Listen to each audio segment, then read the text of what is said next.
Hello everyone, আসসালামু আলাইকুম। আজকের ভিডিওটা একটু অন্যরকম হবে, কারণ আজকে আমি যখন বাগানে গেছিলাম তখন দুইটা ডাউকের বাচ্চা পাইছিলাম। ওদেরকে নিয়ে আমি আমার ইনকিউবেটরের কাছে নিয়ে আসলাম। ওদেরকে, ওরা একটু নরম ছিল এইখানে, কিন্তু এখন আমি ইনকিউবেটরে নিয়ে আসলাম। ওদেরকে একটু হিট দেব। হিট দেওয়ার পরে তারপর আমি আবার ওদেরকে ওদের জায়গা মতন ছেড়ে আসবো।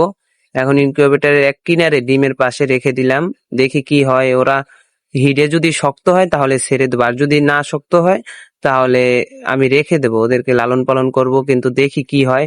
আমি এখান থেকে 20 থেকে 15 মিনিট রাখবো, তারপর আবার ওদেরকে এসে একটু পর দেখে যাব। এখন আমি ইনকিউবেটর অফ করে এখান থেকে চলে যাব। 20 মিনিট পর ঘুরে ফিরে আসে দেখবো যে কি হয়েছে ওদেরকে, মানে ওদের অবস্থা কিরকম। যদি ভালো হয় তাহলে আমি ওদের নিয়ে গিয়ে বাগানে ছেড়ে আসবো।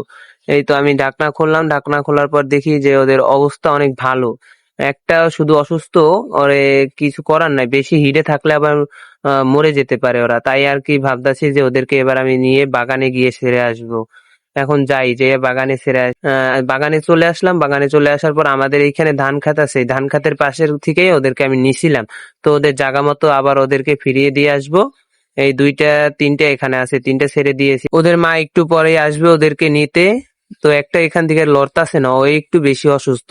আমি ভাবছি ও হিডে কাজ হবে না, তাই আর কি ছেড়ে দিয়ে গেলাম।